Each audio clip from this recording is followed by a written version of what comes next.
નમસ્કાર, ન્યૂઝ 18 ગુજરાતીમાં આપનું સ્વાગત છે. હું છું આપની સાથે સંધ્યાને. સૌપ્રથમ વાત કરીશું સિંહના હુમલાની.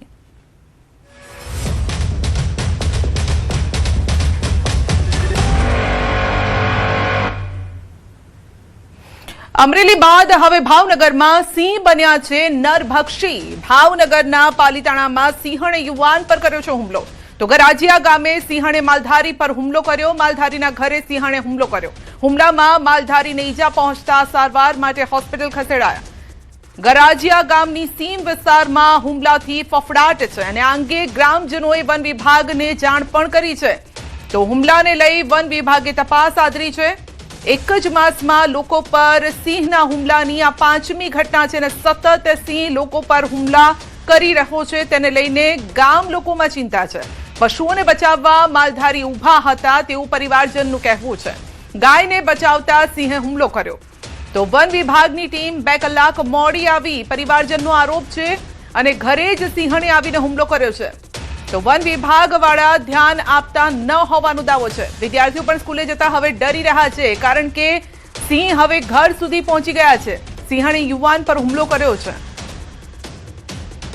મારા કાકા પર સિંહ દ્વારા હુમલો કરવામાં આવ્યો છે. સિંહ સામે હતો, ત્યાંથી સીધો આ ગાના બચાવવા માટે મારા કાકા ઉભા હતા, એની માટે સીધો હુમલો કરવામાં આવ્યો છે. ફોરેસ્ટ ખાતાના 2 માણસો ઉભા હતા, પણ કશું કહ્યું નહીં. તે આમ ઉભા રહ્યા અને ફોરેસ્ટને ફોન કરી, પણ 2 કલાક મોડી આવી. એ તો ખબર નથી. 2 માણસોને ફોન કર્યો, એ આવ્યા હતા, પણ ત્યાં ઉભા રહ્યા. હુમલો કર્યો ત્યારે એ આવ્યા નતા આવી.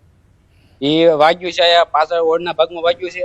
આ હાથ છે તેને મોઢામાં લઈ લીધો, તો હાથમાં વાગ્યું છે. પાલતાણા લઈ જવામાં આવ્યા હતા. આજની તારીખમાં સવારે વહેલા જનાવર અમારા ગામમાં કરી ગયો, અને સવારમાં અમારા જે બનાવ બન્યો એ અમારા કાકા થાય છે. એ નિર્વા ગાઉને ગયેલા હતા, ઘેરા એને માથે આવીને અટેક કરેલો છે. ફોરેસ્ટ કોઈ ધ્યાન દેતું નથી. ધ્યાન દેતા હોય તો પછી જનાવર ગામમાં કરે જ નહીં ને. વિદ્યાર્થીઓના પડકે સ્કૂલ છે, બાળકો આજની તારીખમાં ભણવા માટે અત્યારે બાળકોને કે સ્કૂલે નથી જવું, એટલી રાઈડ છે જનાવરની પર. ફોરેસ્ટ કોઈ ધ્યાન દેતું છે નહીં. તો માલધારીના ઘર સુધી આ સિંહણ પહોંચી ગઈ હતી અને લાઈવ હુમલાના આ દ્રશ્યો આપ જોઈ રહ્યા છો. હવે લાલ લોહીની તરસી બની છે આ સિંહણ, અને સિંહ ઘર સુધી પહોંચી રહ્યા છે. યુવક બચવા માટે તે પ્રયાસ કરી રહ્યો છે, પરંતુ પહેલા તેનો હાથ મોંમાં લઈ લીધો અને ત્યારબાદ પગ, અને તેને ખસવા પણ નથી દેતી. આસપાસના લોકો પણ, પરિવારજનો પણ સિંહણને દૂર ખસાડવા માટે પ્રયત્ન કરી રહ્યા છે. પરંતુ આપ જોઈ શકો છો દ્રશ્યોમાં સિંહણે કઈ રીતે હુમલો કર્યો હતો. તો પશુઓને બચાવવા જતા, કારણ કે પશુઓ પણ ત્યાં બાંધેલા હતા વાડામાં, અને પશુ પર હુમલો કરવા માટે આવી હોય સિંહણ તેવું લાગી રહ્યું છે. અને ખોરાકની શોધમાં હવે ઘર સુધી સિંહણ આવી ગઈ છે. અને આવી છેલ્લા માસમાં અમરેલીમાં પણ આ પ્રકારની ઘટનાઓ, ભાવનગરમાં પણ આ પ્રકારની ઘટનાઓ સતત બની રહી છે. તેને લઈને ગ્રામજનોમાં અત્યારે ચિંતા છે, કારણ કે બાળકો પણ શાળાએ જતા હવે ડરે છે કે અચાનક રસ્તામાં ક્યાંક તે હુમલો ન કરી દે. જો કે વન વિભાગની ટીમ પણ મોડી પહોંચી હતી, અને પરિવારજનનો દાવો છે, ગામ લોકોનો દાવો છે કે વન વિભાગને કહેવા છતાં પણ સમયસર વન વિભાગની ટીમ નથી પહોંચી શકતી. સવાલ હવે એ છે કે આ લોકોએ જીવવું તો જીવવું કઈ રીતે? વધુ એક પશુપાલક પર સિંહનો હુમલો. અમરેલીમાં પણ આ પ્રકારની ઘટના ઘટી છે. સાવરકુંડલાના ઠવી ગામે સિંહણે હુમલો કર્યો છે. ગત મોડી રાત્રે સિંહે ઠવી ગામમાં આવીને યુવક પર હુમલો કર્યો. ઘરની ઓસરીમાં સૂતેલા પશુપાલક પર સિંહે હુમલો કર્યો હતો. પશુપાલકના પગમાં ગંભીર ઈજા પહોંચી છે. ઈજાગ્રસ્ત યુવકને તાત્કાલિક 108 મારફતે સાવરકુંડલા સિવિલમાં ખસેડાયો છે. પશુપાલકને 25 જેટલા ટાંકા પણ આવ્યા છે પગમાં.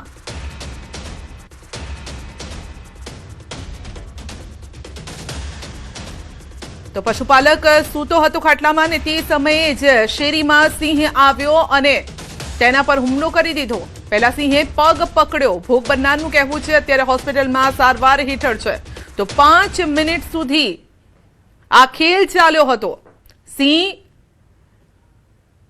જે પશુપાલક છે તેનો પગ તેણે પકડી લીધો હતો સિંહે, અને આ પશુપાલક પોતાને છોડાવવાનો પ્રયત્ન કરતો હતો. ત્યાંમાં બકરા પૂરેલા હતા. ઢાળીઓ અલગ જગ્યાએ છે, બીજું ઢાળિયામાં હું તો ખાટલામાં છે.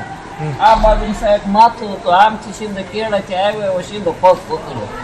5 મિનિટ સુધી બળ કર્યું. હું આ ગાડીનું ગાર્ડ પકડી લીધો.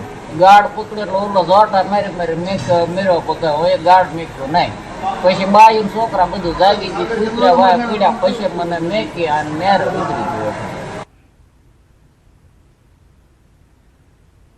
તો ઘરની ઓસરીમાં સૂતેલા પશુપાલક પર હુમલો કર્યો ભાવનગર અને અમરેલીમાં આ પ્રકારની ઘટના અને ભાવનગરના જે દ્રશ્યો આવ્યા છે સામે તે તો જોઈને ચોંકી જવાય કારણ કે જે માલધારી છે તેને જો પકડી લીધો હતો સિંહણે અને તેના લાઈવ દ્રશ્યો હુમલાના લાઈવ દ્રશ્યો પણ સામે આવ્યા હતા તો અમરેલીમાં પણ સતત આ પ્રકારની ઘટનાઓ બની રહી છે આ પહેલા 5 વર્ષના બાળકને ફાડી ખાધું હતું સિંહે અને આ પ્રકારની ઘટનાઓ સતત વધી રહી છે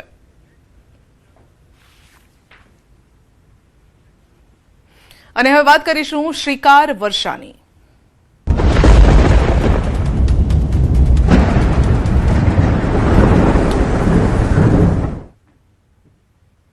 છેલ્લા 6 કલાકમાં 27 તાલુકામાં વરસાદ છે વલસાડના નાના પોંઢામાં 2.5 ઇંચ વરસાદ કપરાડા ધરમપુર વાપીમાં 1 ઇંચથી વધુ વરસાદ વલસાડ ચીખલીમાં પણ 1 ઇંચ વરસાદ વરસ્યો છે તો સતત વરસાદનું જોર યથાવત છે અને હજુ પણ 1-2 દિવસ આ પ્રકારનું જોર રહેવાનું છે તો દક્ષિણ ગુજરાત પાણી પાણી થઈ ગયું છે અને છેલ્લા 6 કલાકમાં 27 તાલુકા પાણીથી તરબોળ થયા છે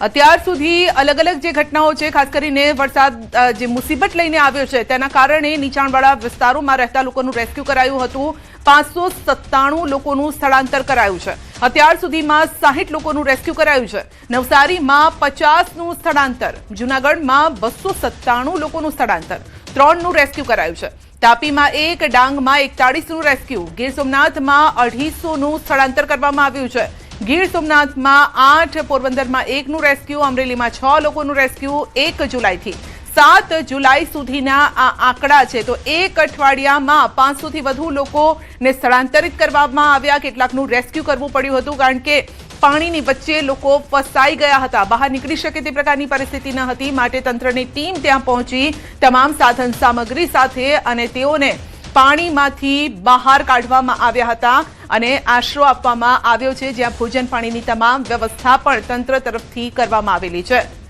તો રાજ્યમાં અત્યાર સુધીમાં 15.26% વરસાદ જી હા અને 78 તાલુકામાં 1 ઇંચથી ઓછો વરસાદ છે ને 82 તાલુકામાં 5 ઇંચથી વધુ વરસાદ 49 તાલુકામાં 10 ઇંચથી વધુ વરસાદ 30 તાલુકામાં 20 ઇંચથી વધુ વરસાદ થયો છે 20 ઇંચ સુધીનો વરસાદ થયો છે 12 તાલુકામાં 40 ઇંચ સુધી વરસાદ 1 તાલુકામાં 40 ઇંચથી વધુ વરસાદ કચ્છમાં 0.40% વરસાદ છે ઉત્તર ગુજરાતમાં 9.9% વરસાદ છે મધ્ય ગુજરાતમાં 11.87% વરસાદ છે સૌરાષ્ટ્રમાં 18.80% વરસાદ દક્ષિણ ગુજરાતમાં 19.22% વરસાદ છે તો રાજ્યના 206 જળાશયમાં 36.61% પાણી 70%થી વધુ ભરાયેલ ડેમની સંખ્યા 14 છે 50%થી વધુ ભરાયેલ ડેમની સંખ્યા 19 25%થી વધુ ભરાયેલ ડેમની સંખ્યા 55 25%થી ઓછા ભરાયેલા ડેમની સંખ્યા 118 છે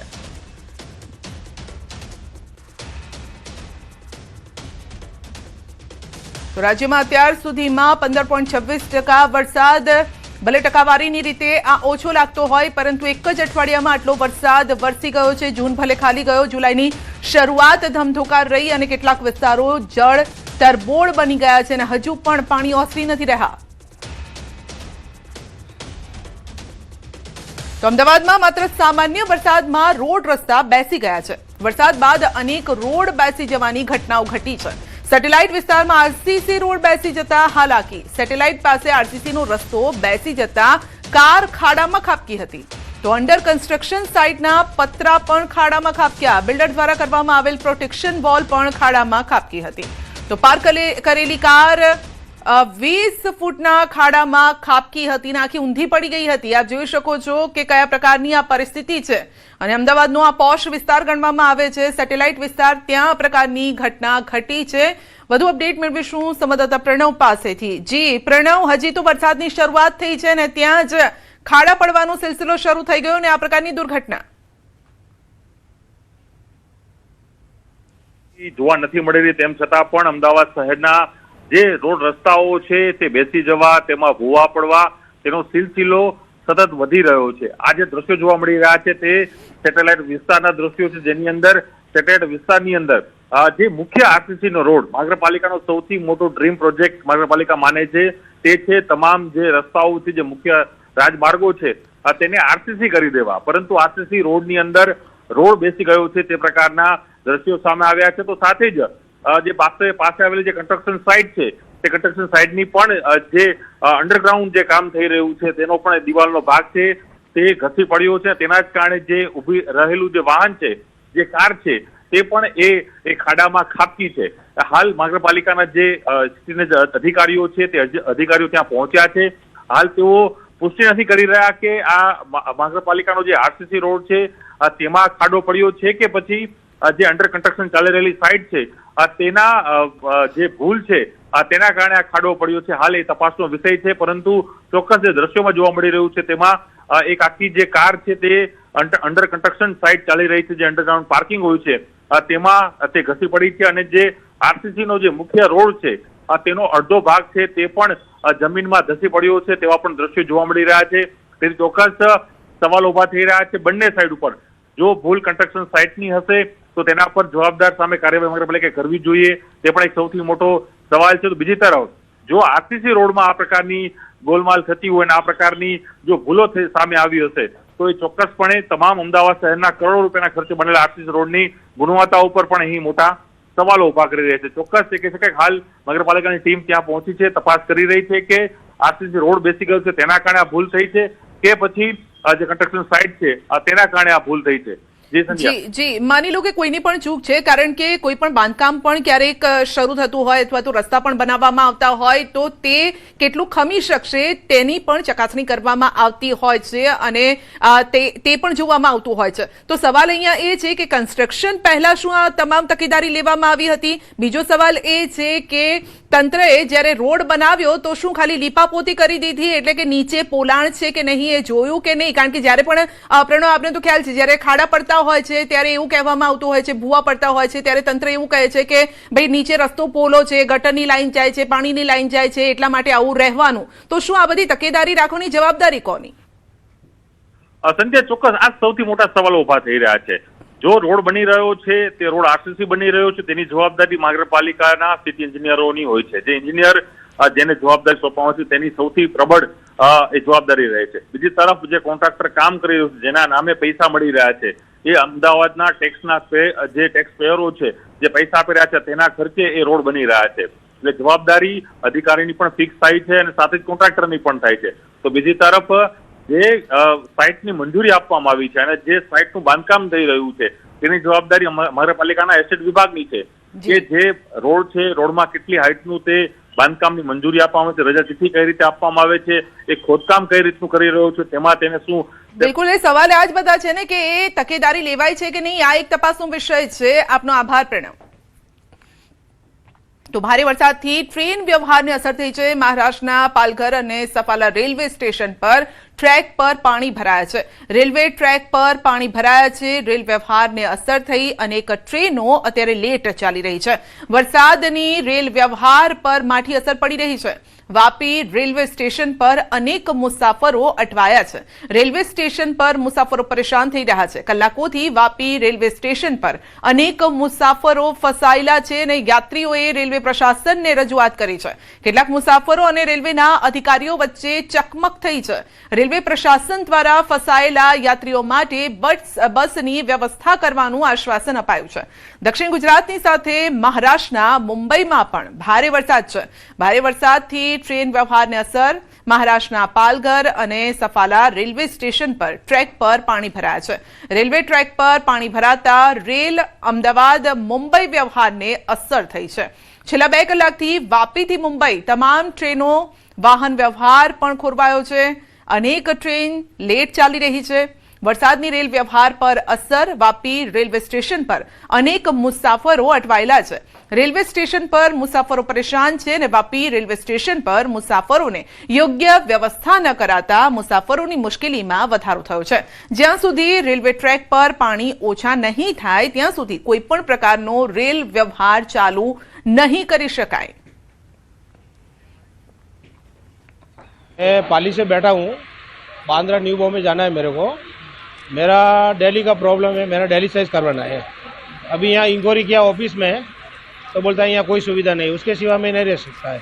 मेरा एक रात में ही मेरा बस खलास है, मेरा जीवन बिल्कुल नहीं इसके सिवा है। जोधपुर से आए थे, मुंबई जा रहे थे, अब यहाँ उतार दिया हमारे को।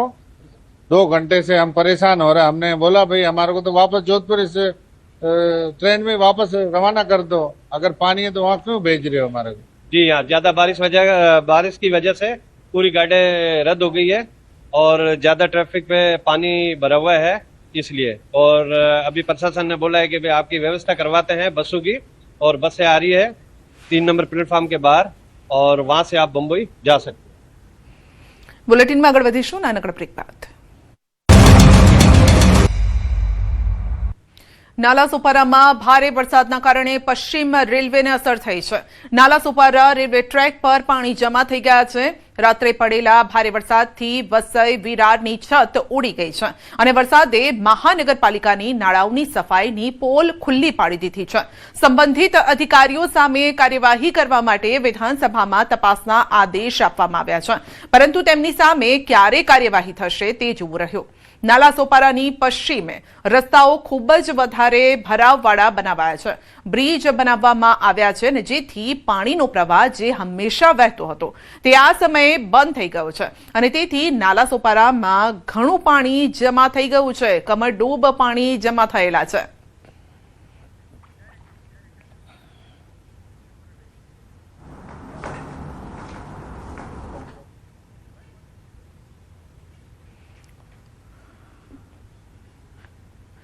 તો મુંબઈમાં ભારે વરસાદ, મેઘરાજાની તોફાની બેટિંગ, ધોધમાર વરસાદના કારણે નાલાસોપારા જળમગ્ન થયું છે। નાલાસોપારા રેલવે ટ્રેક પાણીમાં ગરકાવ છે। પાણી ભરાતા મુસાફરોની મુશ્કેલી વધી ગઈ છે। તો પાણી ભરાતા આપ જોઈ શકો છો ટ્રેક પર પાણી ભરાયેલા છે અને પ્લેટફોર્મ પણ જાણે ડૂબી જાય એટલા પાણી અહીં ફરી વળ્યા છે। તો રેલ વ્યવહારને ભારે અસર થઈ છે। લોકોના ઘરમાં પણ કમરડૂબ પાણી ભરેલા છે। पुणे जिल्लाना चाकण शहरमा भारे वरसादना कारणे जनजीवन अस्तव्यस्त थई गयुं छे। शहरना अनेक विस्तारो जळमग्न थई गया छे अने अन्नाभाव साठे चौक खाते भारे पाणी भरावाना कारणे वाहन व्यवहार प्रभावित थयो छे। अनेक दुकानोमां वरसादी पाणी घुसी गया छे। वेपारीओने भारे आर्थिक नुकसान वेठवुं पड्युं छे। वेपारीओ अने नागरिकोनो आक्षेप छे के नगरपालिकाना अपूरता आयोजनना कारणे आ परिस्थिति उद्भवी छे। वेपारीओने भारे नुकसान थयुं छे कारण के वरसादी पाणी सीधું તેમની દુકાનોમાં ઘૂસી ગયું છે। તેઓએ પાણીથી થયેલા સ્ટોક, ફર્નિચર, અન્ય સામાનના નુકસાન અંગે ભારે નારાજગી વ્યક્ત કરી છે। નાગરિકોનો આક્ષેપ છે કે આ પરિસ્થિતિ એટલા માટે સર્જાઈ છે કારણ કે શહેરમાંથી વરસાદી પાણીના નિકાલ માટે કોઈ અસરકારક વ્યવસ્થા નથી। રાયગઢની સાવિત્રી નદી ચેતવણીના સ્તરથી ઉપર વહી રહી છે। મહાડ શહેર આસપાસના વિસ્તારોમાં પૂરનો ખતરો। સવારથી જ અંબા, પાતાલગંગા અને કુંડલિયા નદીઓ ભયજનક સપાટીથી ઉપર વહી રહી છે। તો નાગોઠાણે, રોહા, પેણ, खोपोली विस्तारों पहलाथी ज पूरना पाणीनो सामनो करी रह्या छे। महाडमां सावित्री नदी चेतवણીના સ્તરને પાર કરી જતા સમગ્ર રાયગઢમાં ચિંતા વધેલી છે। આશંકા છે કે જો વરસાદનું જોર ઓછું નહીં થાય તો સમગ્ર રાયગઢ જિલ્લો પૂરની ચપેટમાં આવી જશે। મહારાષ્ટ્રના વસઈમાં ઇમારતનો એક ભાગ ધરાશાયી થયો। રવિવારે સાંજે વસઈ પશ્ચિમના અગ્રવાલ વિસ્તારમાં ઘટના બની હતી। તો 9 માળની ઇમારત ગોમેઝ ગાર્ડનના રેફ્યુઝ એરિયાનો એક ભાગ ધરાશાયી થતા નીચે પાર્ક કરેલા 6 વાહનોને ભારે નુકસાન થયું। સદનસીબે કોઈ જાનહાનિ નથી થઈ।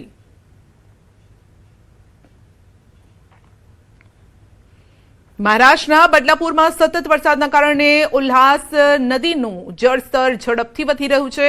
નદીનું સ્તર ટૂંક સમયમાં ભયજનક સપાટી પાર કરવાની શક્યતા છે, જેને લઈ નદીકાંઠાના ગામો માટે વહીવટીતંત્રએ એલર્ટ જાહેર કર્યું છે। છેલ્લા 3 દિવસની સરખામણીએ આજે પાણીમાં નોંધપાત્ર વધારો થઈ રહ્યો છે। ડેપ્યુટી મેયરે નદીની મુલાકાત લઈ સ્થિતિની સમીક્ષા કરી, સાથે જ સ્થાનિક તંત્ર સતત પરિસ્થિતિ પર નજર રાખી રહ્યું છે। જમ્મુ કાશ્મીરની બસંત નદીમાં પણ અચાનક પૂર આવ્યું. 5 લોકો નદીની વચમાં ફસાઈ ગયા. સાંબા પોલીસ અને એસડીઆરએફે સંયુક્ત રીતે રેસ્ક્યુ ઓપરેશન હાથ ધર્યું. તો ભારે જહેમત બાદ તમામ 5 લોકોને સુરક્ષિત રીતે બહાર કાઢવામાં આવ્યા. પહાડી વિસ્તારોમાં સતત પડી રહેલા વરસાદના કારણે જમ્મુ કાશ્મીરના સાંબા જિલ્લાની બસંત નદીમાં અચાનક પૂર આવતા 5 લોકો નદીની વચમાં ફસાઈ ગયા. ઘટનાની જાણ થતાં જ સાંબા પોલીસ અને એસડીઆરએફની ટીમ ઘટનાસ્થળે પહોંચી. તો તાત્કાલિક રેસ્ક્યુ ઓપરેશન શરૂ કરવામાં આવ્યું. ભારે જહેમત બાદ તમામ 5 લોકોને સુરક્ષિત બહાર કાઢવામાં આવ્યા. રેસ્ક્યુ કરવામાં આવેલા લોકોમાં એક મહિલા, 2 યુવકો અને 2 પુરુષોનો સમાવેશ થાય છે. પ્રાથમિક સારવાર બાદ તમામને વધુ સારવાર માટે સાંબાની જિલ્લા હોસ્પિટલમાં દાખલ કરવામાં આવ્યા. તો પોલીસ અને એસડીઆરએફની ત્વરિત કાર્યવાહી, જેના કારણે તમામના જીવ સુરક્ષિત રીતે બચાવી લેવાયા છે. વહીવટીતંત્રએ લોકોને અપીલ કરી છે ચોમાસાની ઋતુમાં નદી નાળાઓની આસપાસ જવાનું ટાળે. કોઈ પણ કટોકટીની સ્થિતિમાં તાત્કાલિક વહીવટીતંત્રને જાણ કરે. આ સાથે જ જે તંત્ર છે તે પણ અત્યારે ખડે પગે છે અને તેઓ પણ જીવની પરવા કર્યા વિના બચાવ કાર્યમાં જોડાયેલા છે. તો મુંબઈના મીરા ભાયંદરમાં પણ ભારે વરસાદ, પવન વચ્ચે ફરી એકવાર વૃક્ષ ધરાશાયી થયું અને જેના લાઈવ દ્રશ્યો પણ સામે આવ્યા છે. આ ઘટના આપ જોઈ શકો છો કે લાઈવ વૃક્ષ જે છે તે ધરાશાયી થઈ રહ્યું છે. લોકો ત્યાં નીચે ઊભા હતા અને વૃક્ષની નીચે દટાઈ ગયા હતા. થોડી સમય તો કંઈ સમજી જ ન શક્યા. આસપાસ જો કે કેટલાક લોકો ઊભા હતા, તેઓ તેમના બચાવ માટે આવ્યા. ભાયંદર પશ્ચિમ વિસ્તારમાં 2 મોટા વૃક્ષ અચાનક રસ્તા પર ધરાશાયી થયા, જેના કારણે 2 લોકો તેની નીચે ફસાતા ગંભીર રીતે ઘાયલ થયા. સ્થાનિકો અને બચાવ ટીમે તાત્કાલિક રાહત કામગીરી શરૂ કરી. ઘાયલોને હોસ્પિટલ પહોંચાડ્યા, જ્યાં તેમની સારવાર ચાલી રહી છે. તાજેતરમાં આવી જ એક ઘટના, એક યુવકનું મોત થયું હતું અને હવે સ્થાનિકો જોખમી વૃક્ષનો તાત્કાલિક સર્વે કરી જરૂરી કાર્યવાહી કરે તેવી માંગ ઉઠી છે. તો વૃક્ષો પડતા 2 લોકો ઘાયલ થયા હતા. વરસાદી કહેર વચ્ચે વૃક્ષો પણ હવે જીવલેણ બની રહ્યા છે.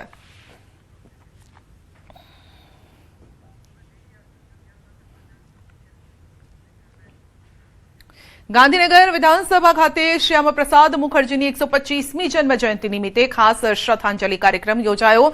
રાજ્ય સરકાર તરફથી તેમને શ્રદ્ધાંજલિ અર્પણ કરવામાં આવી. મુખ્યમંત્રી ભૂપેન્દ્ર પટેલે પણ તેમને પુષ્પાંજલિ અર્પણ કરી હતી. કાર્યક્રમમાં જનપ્રતિનિધિઓ અને અધિકારીઓ પણ હાજર રહ્યા હતા.